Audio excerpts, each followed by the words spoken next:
Welcome, everyone. Welcome. And we're going to give you a couple minutes. I'm here today with Kelly LeVeque. This is Jim Curtis, head of brand for IIN. You know me from In Conversation and Business Basics, but super excited to have Kelly here. I'm going to introduce her in a second, but want to give you a chance to log on. And in the chat, guys, we always do this because IIN's a global community. Let us know where you're coming from. Let us know where you're coming from in the chat box just by entering in. Wow, Kelly, look at this. We got people from all over the world. Woohoo! Yay, I'm so excited. Yeah. I saw an LA in there. Ooh, Cape Town. Oh my gosh. Here we go. Sorry, London. We got someone in Beirut. We got all over the world. This is my favorite part. This is so fun. Flood in, as I see it. Flood in how many people. Massachusetts. You know, Kelly, little do people know is that I'm from Boston. Oh, hey. I lost my Boston accent. Where are you from originally? I've seen a couple of my hometowns in here. I'm from Orange County originally, and then I went to college just an hour north in Los Angeles and lived there until COVID, actually. So I just moved back down to Orange County, and I'm in a temporary rental, but we're going to figure it out. So. Yeah, that's how it is. So we're going to give a shout out most to the Orange County folks, and if anybody's from Dorchester in Boston, you have special love for me, and I got stories that I won't tell now, but we're waiting a few minutes. Guys that are joining, how are you? I'm Jim Curtis, head of brand for IIN and host of Business Basics and In Conversation. You've probably seen me before. And of course, you know Kelly LeVeque. Super excited to have Kelly today. We're going to get into all the good stuff, but first we're giving you a couple minutes to say where you're coming from. Also, give a thumbs up if you're an IIN student or an IIN grad. You know, yes.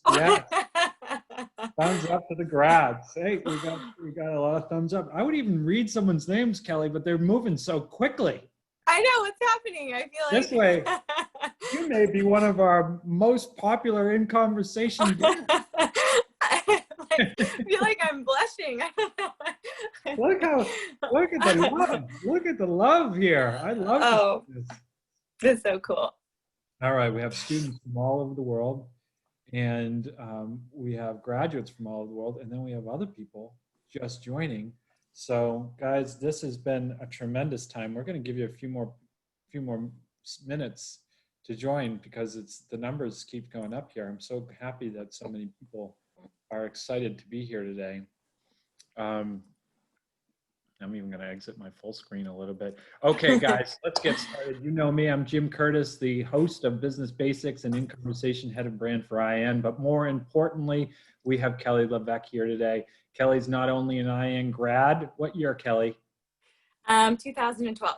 2012 IIN grad. See what you can aspire to. Not only is Kelly an IIN grad, she is a holistic nutritionist, best-selling author of Body Love, the book. I'd go out and buy that immediately. Podcast host, and so much more.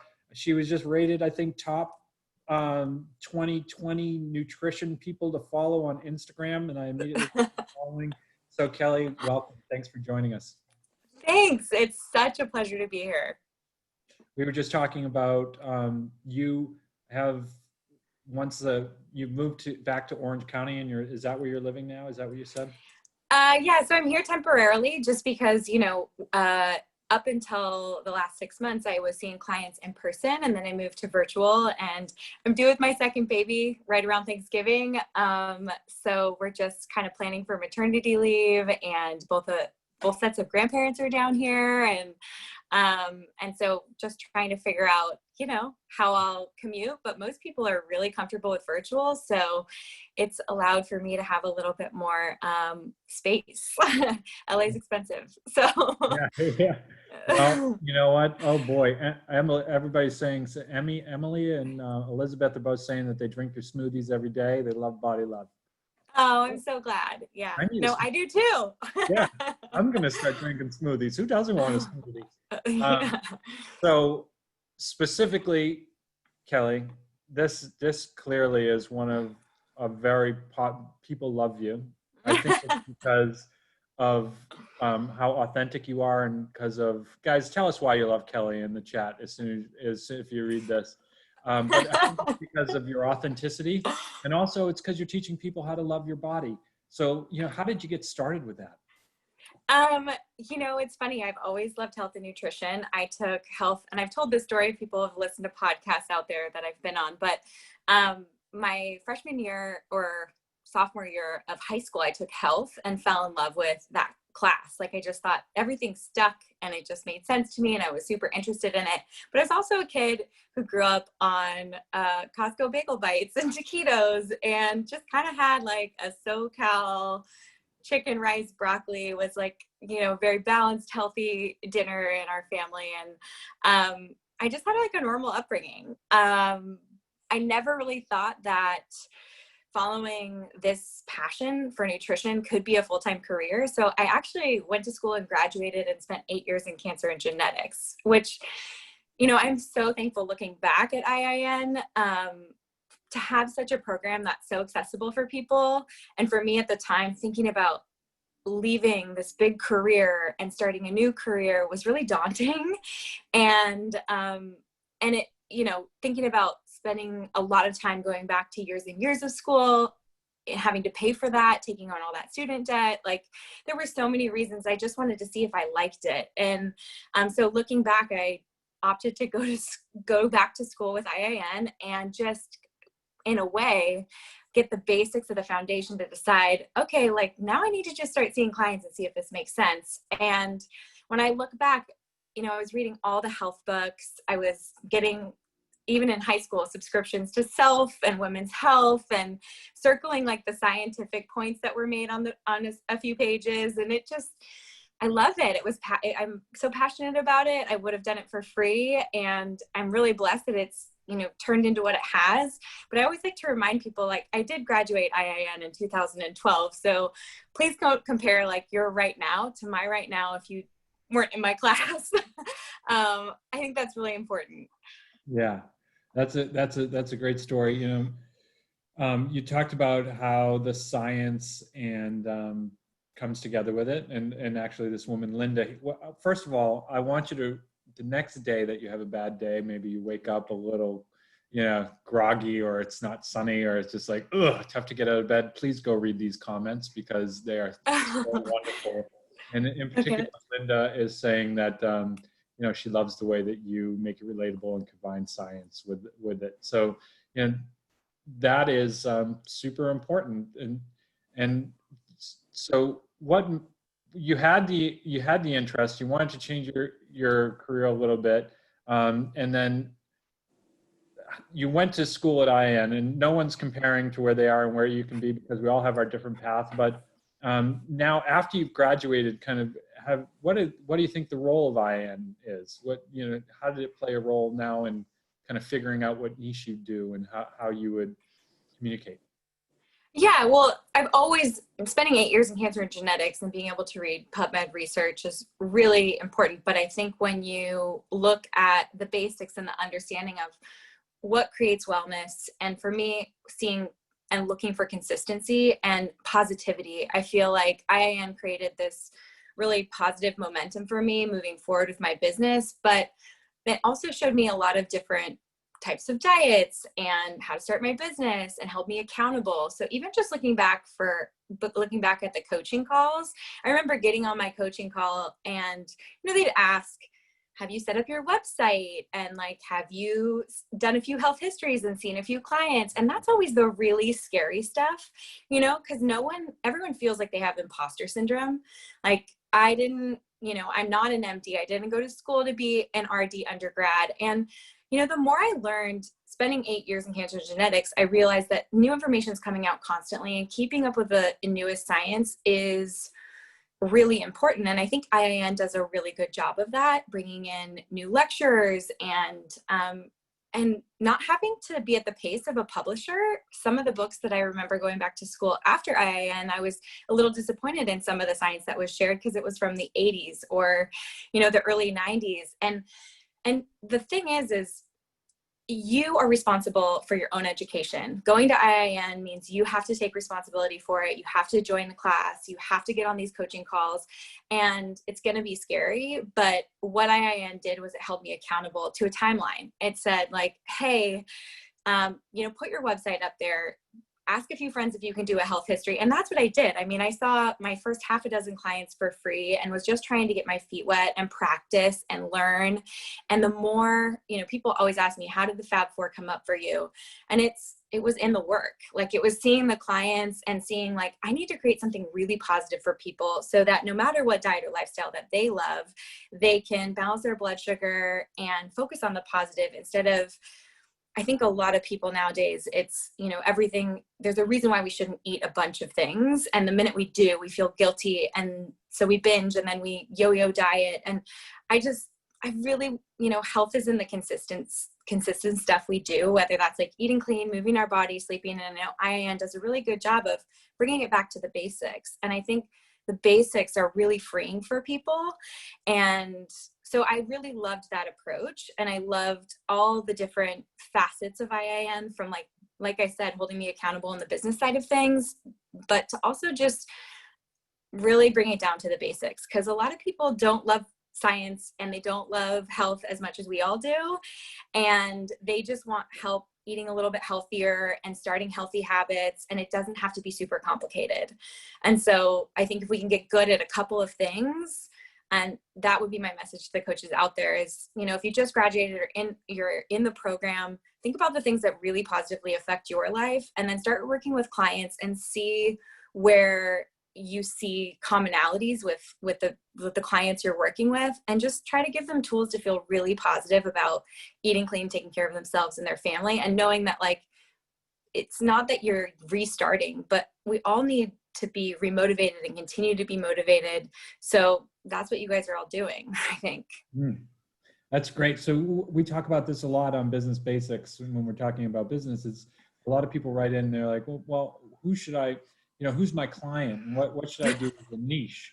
And I'm like, start seeing some clients first, and then figure out where you can help the most and where you can provide the most value and the things that you like to do the most.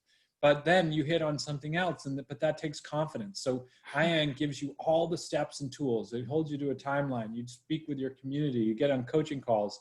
You get all the education. We help you set up a website. We do all that. But then, Kelly, what do you say to those folks that say, I'm still not confident to actually go out and give my first client, experience or advice or to do something, and they're fighting with confidence issues? I mean, I think it's, even today, I think it's about being honest. When I was first seeing clients, if I didn't know the answer to something, or they had a diagnosis that I hadn't worked with, or an allergy profile I hadn't seen, a blood test I hadn't seen before, I would just say, hey, this, I see some things out of reference range right here. I'd love to take, the next 48 hours and do a little research for you. I know exactly where I'm going to go look, and then I'm going to make some really detailed recommendations for you. And I think always knowing that you don't have to have an answer in the minute, and that being truthful instead of, I guess, like exaggerating or promising anything is really the best advice, because it makes you better. First of all, you're just a person. So you're admitting that you're not Google, and you don't need to know everything that Google knows. And even doctors that many of us see don't know. There's no way that they even know everything in 14 years, with all of their residencies and their fellowships. Like, they still only get 19 hours of nutrition on average in all 14 years. So you have a space in this industry, and you have a place, and that's really important to know. And you're directly affecting the people who you start working with. Like, all the people I started working with at first were like my husband's fraternity brother's soon to be wife, and my cousin, and a guy I went to college with dad. Like, it was practice, and I continue to get better. You're always going to feel like an imposter until you start doing the work.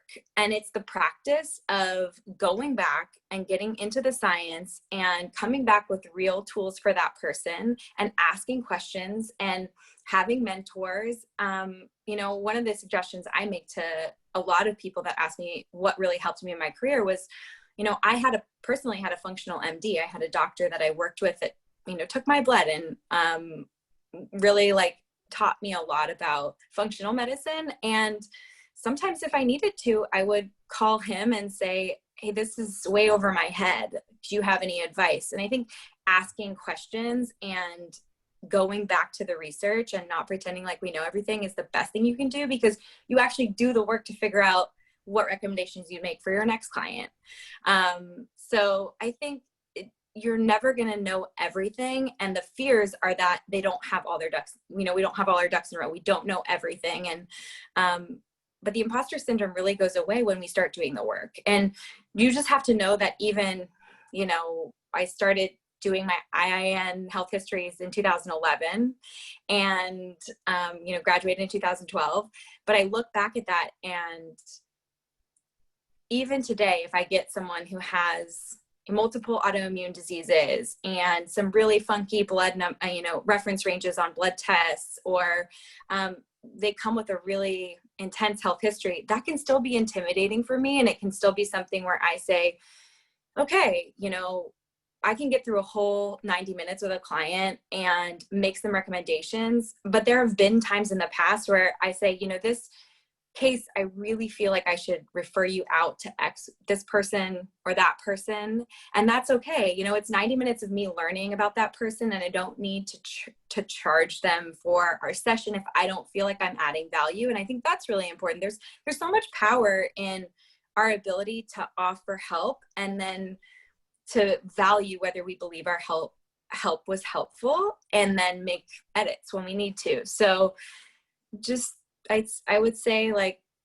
you will continue to learn as you practice, and you will continue to feel more confident as you practice. It's literally stepping off the curb the first time, and it's scary, but the minute you do it, and that's why I loved the health histories at IIN, because it was like, you have to turn these in at a certain point. And I did. And then I was really excited about it, because I did see changes in my clients, and these were my friends. So it was a great feeling. So many good things there. I mean, I heard you talk about, confidence comes with practice. That's for sure. So even if you're feeling a little like you're an imposter, just get out there and do it, because you probably know more than you think you do. The IN gives you an incredible education.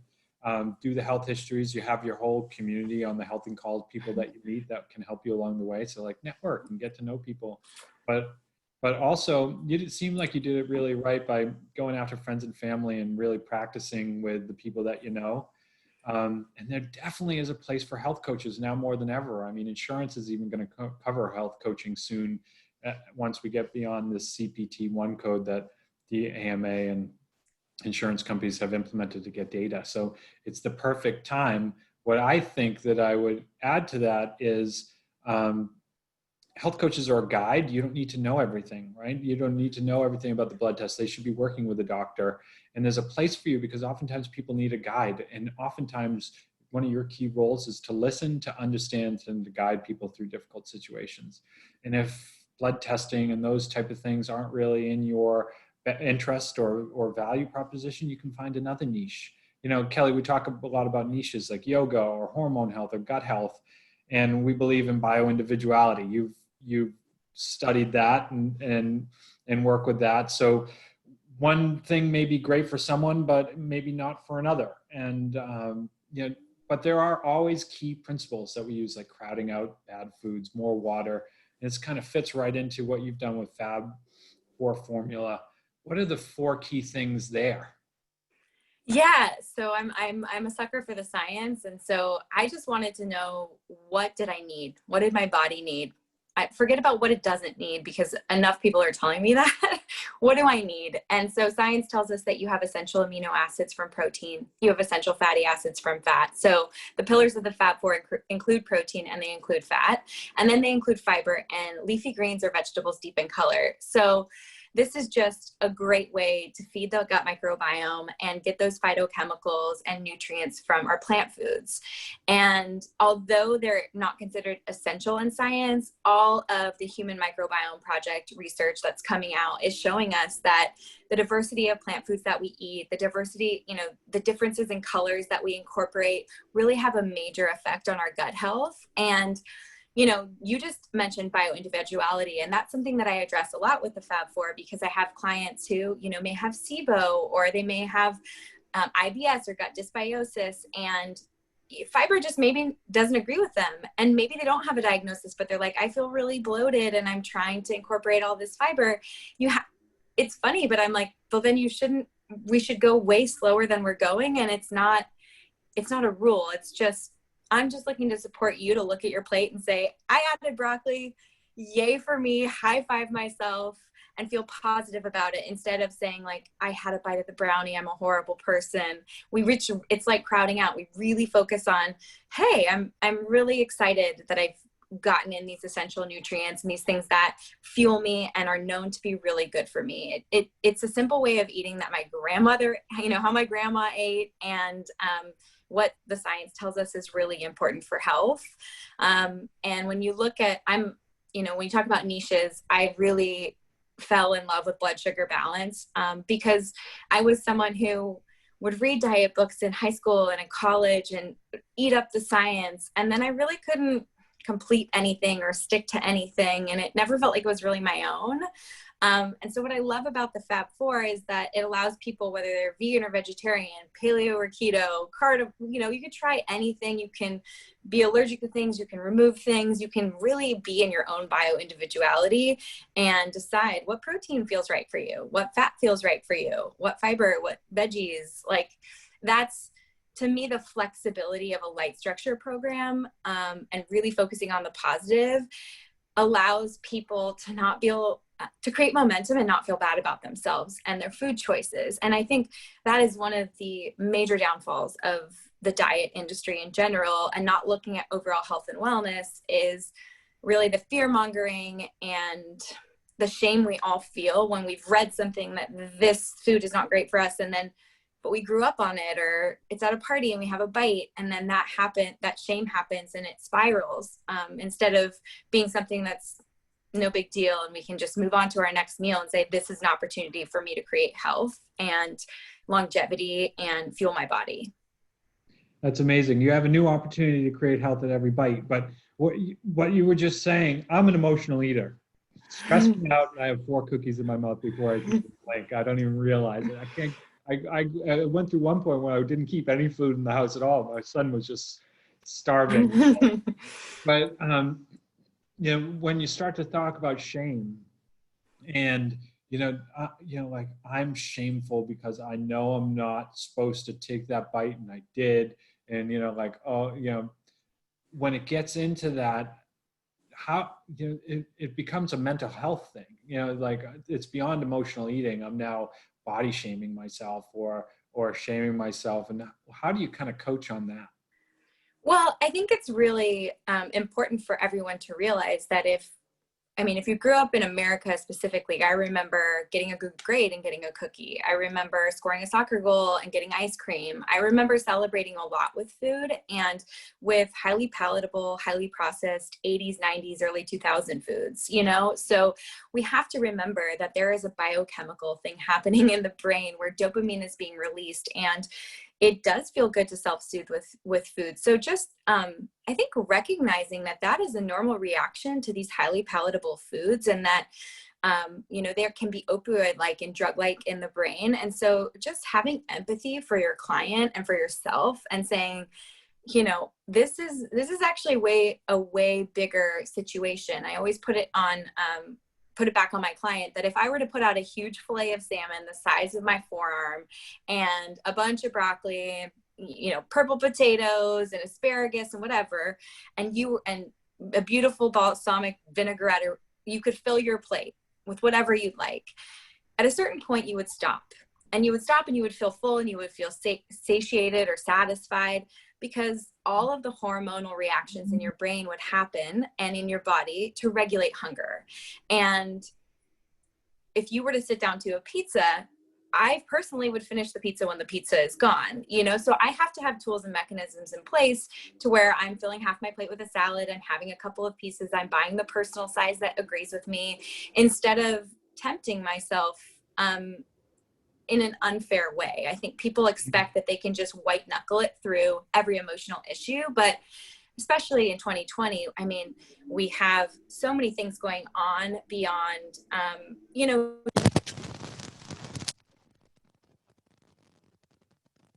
Kelly, I think your volume went out. I like this because it's the authentic part of interviewing over Zoom. No?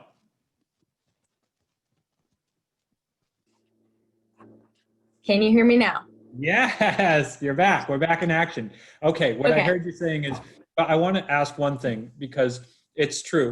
But even when you were saying salmon and purple potatoes and all that, I was like salivating, ready to have lunch. It's like, that sounds Yeah. delicious.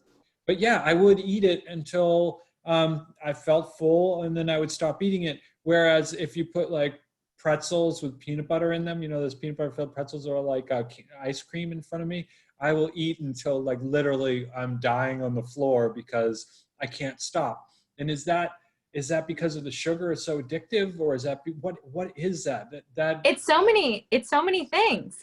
I mean, you can talk about how highly palatable foods and easy to access sugar is creating a dopamine release in the brain. So it makes us feel good immediately. And then it's an opioid response in the brain. So it's actually as addictive as things like cocaine. And so to say like you're just going to white knuckle it, and I expect my clients just to be able to make healthy choices when this stuff is around, is a little unfair. I mean, I think you really need to not test yourself, especially in a time like 2020 when we have a major pandemic.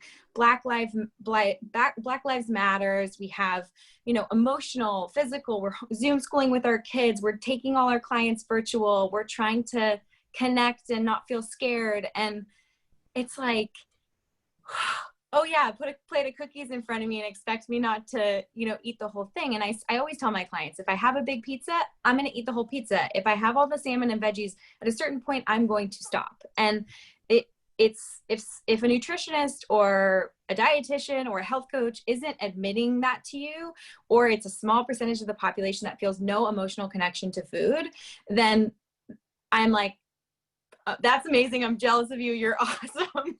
But let's have some relatability here, and let's understand that like our clients are going to go through things that are going to stress them out, and they're going to look for a hit of dopamine, and they're going to look for self-soothing. And you just need to put in place tools that support them to create momentum, tools that support them to, make one choice instead of 20. Like if you're at the grocery store and you see that pint of ice cream, can you make one choice not to bring it home instead of 20 choices every time you open your freezer?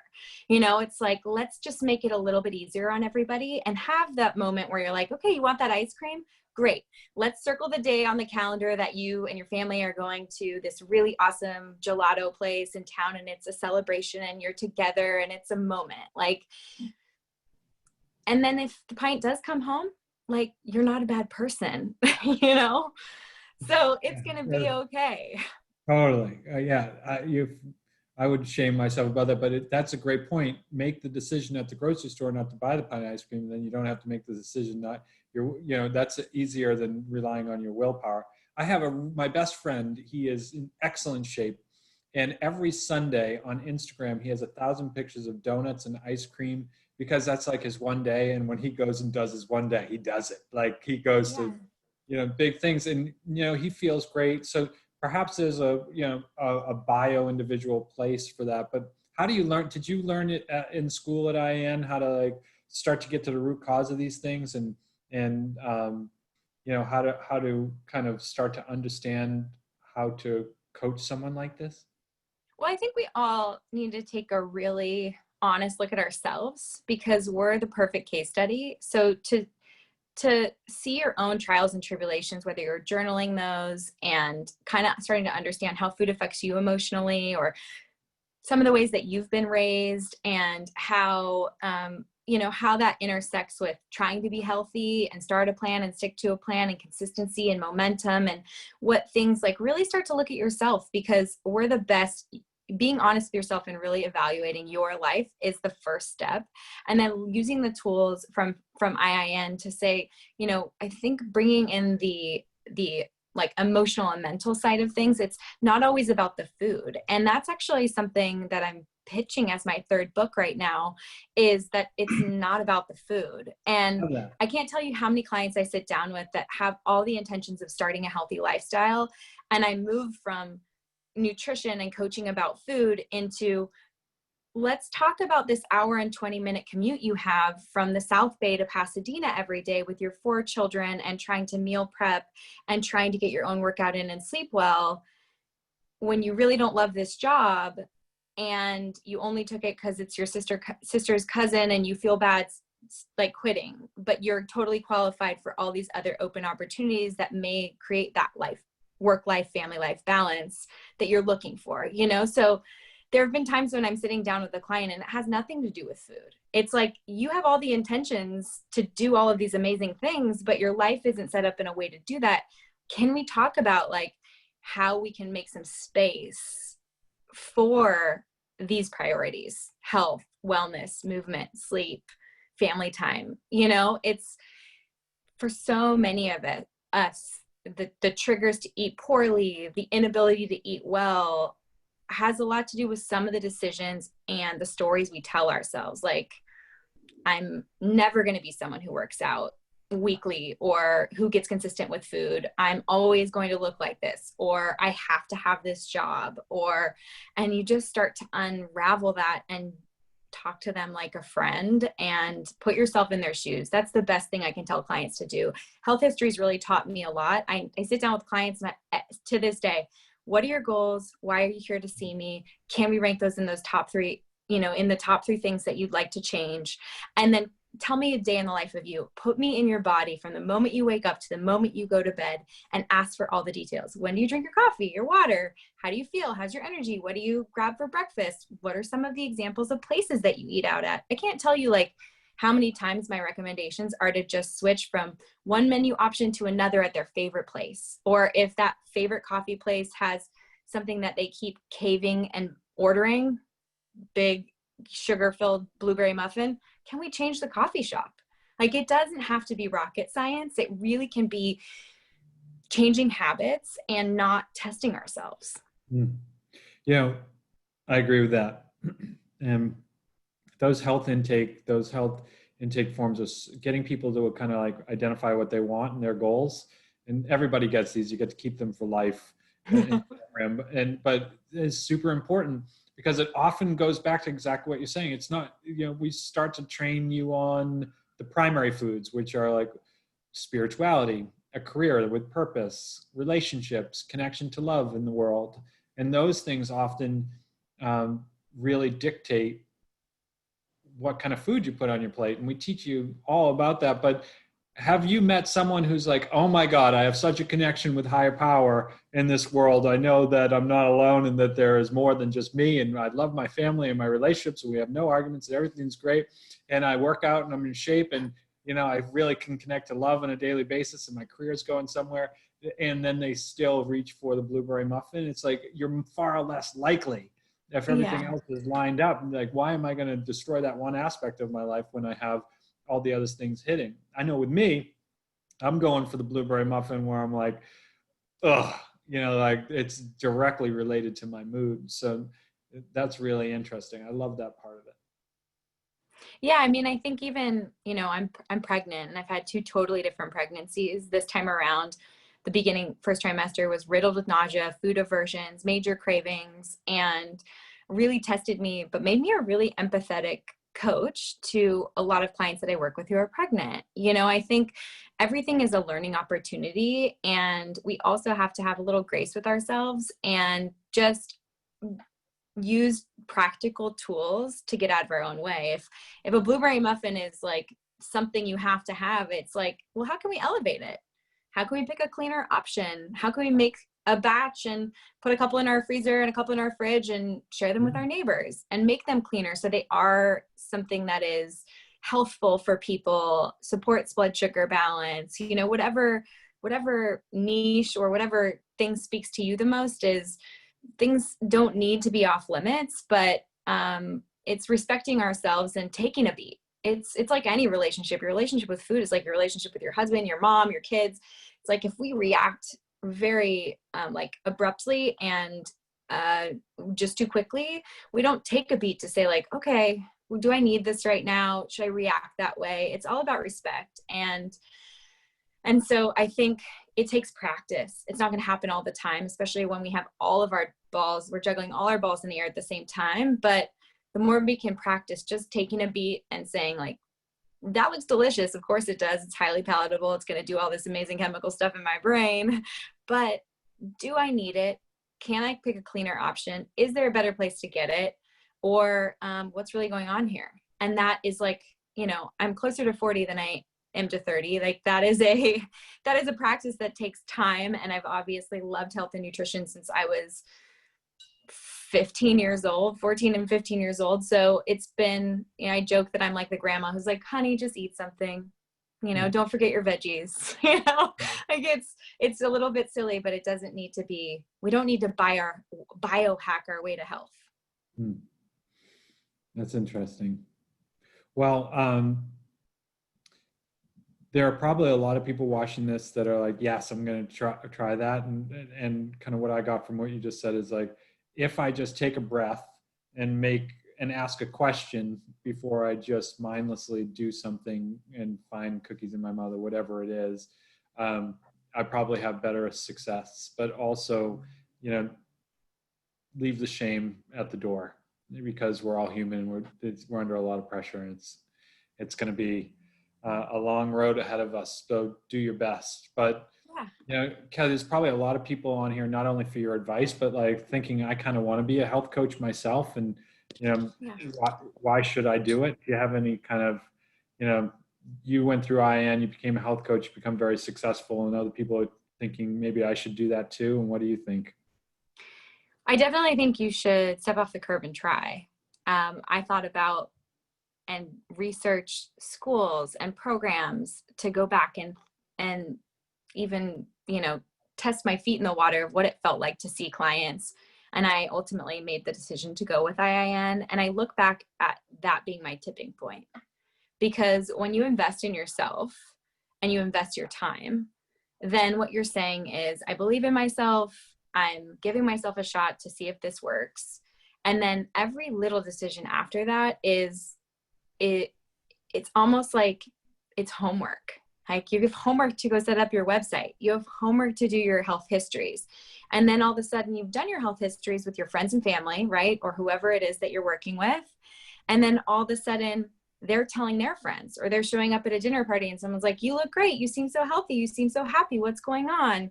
And then you get a referral. And so things take a life of their own when you make that one decision. So I look back, and the reason why I was like excited to do this webinar is I look back at IIN being my tipping point. It was something where I remember when I made the decision to go back to school, I was on like a run around a golf course in Brentwood, Los Angeles with my best friend. And she's like, stop talking about health at parties. Stop trying to like, you know, stop looking at these schools, like make a decision and just do it. And someone told me that, someone that cares about me a lot, and I am forever indebted to her and her, you know, our support of one another. So I think if you're looking for someone to tell you to do that, it's me right now. Like, you're worth it. If you're here, you're thinking about it. And if you're in school, like, good on you, and just keep doing your homework, whether that's, you know, those little suggestions people make to take your business from I just went to school to I'm actually practicing. That's also a jump, but like there's the beginning tipping point that really sets you off to a career. And so you're never too old. It's never too late. I mean, I look back and think, you know, I was like 28 or something when I went back to IIN, and I look back and thought, oh my goodness, well, I graduated from this big 4-year university and had this major career. Like, I could be in this career till the day I die. Why would I leave it? My parents were like, you're ditching a 401k and a W-2 and a company car, and you're managing these people. And I'm like, I love this. And so some people are going to tell you no. And some people are going to say like, that's funny. I remember putting on my Instagram. I remember thinking my friends must think this is a silly new hobby. And those fears are normal. And I think you just put your head down and you follow your passion, and you, whatever those positive things happen, you help someone feel better, figure out their bloating, you know, lose a few pounds or start an exercise routine. And you see those positive changes in those people's lives. Those are the little lights that you grab onto. They'll lead you down your path to where you need to go. And it's not some big life decision to go back to IIN, but it may be your biggest tipping point. Wow. Wow. Yeah, it was a tipping point for me too, just coming to work here. My role is just to provide value for the students. And I can say that IN has 150 people working hard to create the best curriculum, to create the best experience. And I'm glad you said that, because we're incredibly proud of it. And we hope that the people that are deciding to become a health coach take that tipping point as well, because the world needs more health coaches than ever. And together we can be a ripple effect to help change the health and happiness of the world, one health coach at a time. So we need you guys. We need you to be here with us. Kelly, I'm going to read some of this stuff. Jamie says, love the Fab Four. It helped me control my diabetes during pregnancy. Jess says, love this. Thank you. Such an inspiration. I was in your class in 2012. Tamara says, this is so helpful. Wonderful. I mean, there is just so much. Kelly, thank you for being motivating. Just heard you speak at Rise Live Healthy. Everybody is like exclamation point. Yes. Body love every day. Wow. I have to admit, I haven't heard Kelly before this call, but now listening, they love you. Of course they do. You're amazing. Kelly, leave us with, like, if we were to say the top 5 things, right? I ask this at the end of the time. Sometimes it stumps people and I help out. Sometimes it doesn't. But the top 5 things, like, okay, it's time to make a change. I want to, like, in 5 years, if I am the best me, living my best life, it started with these 5 things. Is it meditation, water, broccoli, you know, loving yourself, loving your kids? What are your top 5? I think one of the things that's really helped me personally, so I'll start with that, is not thinking about being perfect, but just having a few goals in a day. And one of the goals that I start with is the first meal that I eat, and the people I know sometimes intermittent fast or whatever, it's breakfast for me. It's when I break my fast. I just focus on that being a clean, healthy meal, because I know that the science tells me that if I'm balancing my blood sugar, I'll make better decisions throughout the rest of my day. And if the wheels fall off at a certain point, it's not a bad day. I've redefined what good is, and I don't need to be perfect. The second thing is that if I'm scared and it feels overwhelming, that it's not because I'm not prepared, it's because I care.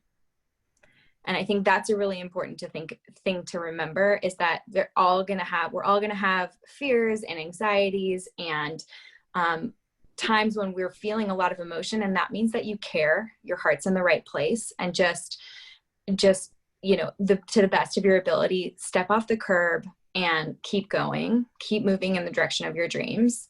3 would be, it's never too late. Like, it's never too late. It's literally never too late. And I think if someone is on here and they've had a big career, or they've never had a healthy eating like routine or a workout routine, it's in the next minute of your life. It doesn't need to be Monday. It doesn't need to be a new year, a new month. It doesn't need to be tomorrow. Like, it can be right now. You can start right now, and you don't need to have that fresh start to a day. Like, what is time? What is light and darkness? Like, I know that's very spiritual and out there, but if you can get in the mindset of right now, I can change, that's really, really powerful. And that's something that's really helped me in my practice. Like, there have been times I've invested in my practice, like invested in a custom website. My now website is a Squarespace website. It just, you know, I built it myself in a weekend, you know, and it's still up. So it's like, sometimes we feel very overwhelmed, and we feel like if something isn't working, but we put so much time and effort into it that we can't change. You can change. And then always check in with yourself. I think that's really important. Like, am I happy? Is this really what I wanted and expected? I think that my practice has changed a lot. You're going to learn a lot about boundaries. Like, I was a yes person to everyone. I said, once you get going and things start rolling, and then you start saying yes to everyone, you always have to check back in with yourself. Are you protecting your own personal time, your personal relationships, your personal health? And there are going to be times when you're trying so hard for your business that you're like, am I a health coach, or I'm not even taking care? myself. So just always check in with yourself and find a way to do that, whether that's with a friend or a journal or a spouse. Like, ask yourself, am I happy? And if the answer is no, then I would write down the things that you can control and try to take baby steps to get there. It's like I said, it's not big, massive steps, it's baby steps. And then, and last but not least would be always be learning. Like, always be learning. I know IIN does a really good job of setting up a foundation, but I went to school in 2012, 11 to 2012. So for me, I know things have changed in your curriculum. I know you've brought on more educators and put in more content and given people even more tools. I'm jealous. I wish I could give me access again. But I just feel like, you know, it is really it's about learning, whether you're passionate about blood sugar or you find yourself as a health coach and you become passionate about yoga, or you become passionate about meditation. Continue to follow your passion and learn, because it makes life worth living and it's really fun. So good. Those are great ones. You may have won that one. We may have put you in the Hall of Fame. That was a great five. Kelly, thanks so much. It's so great talking to you today. We may see you again October 21st. We may be together again, I hear, right? Yeah, let's do it. Well, we haven't announced the people yet, but IIN is having a very special event. I've helped write the script for this, and we're having some amazing guests, and I hear that you may be one of them. So guys, if you want to see Kelly again, we're having a October 21st. Stay tuned for more information from us. And thank you so much. That was a great in conversation, and we'll talk to you again soon. Sounds great. Thanks, Jim. Bye, guys.